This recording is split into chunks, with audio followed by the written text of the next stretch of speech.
necə bildiniz, necə aşkar etdiniz? Mən bilməmişəm. Mən 10 il qabaq sürücülük vəsiqələri öz ölkəmdə Rusiyadan müraciət edib, alanda mənim görməmi yoxlamışdılar və mən sağ gözü bağlayanda fikir verdim ki, sol gözün qabağında bir boz ləkə var, pərdə var. Onda artıq araşdırdım, müayinə etdim daha ətraflı və mənə görmə sinirinin atrofiyası diaqnozu qoyuldu. Yəni, hətta buna görə hansısa xəstəliklər sizi narahat edir, simptomlarınız var, başqa bir problem. Çünki biz həmişə bunu ətraflı yanaşırıq, tək gözə yoxdur. Çünki bu ümumi bədənin bir problemidir. Ona görə mütləq şəkildə ilkin müayinədə bütün anamnez yığılır. Yox, mənim heç bir şikayətim yoxdur. Mən tam sağlamam.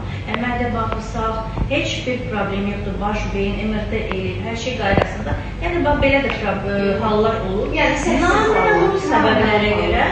Yəni, artıq burada əslində səbəbi heç axtarmaq lazım deyil.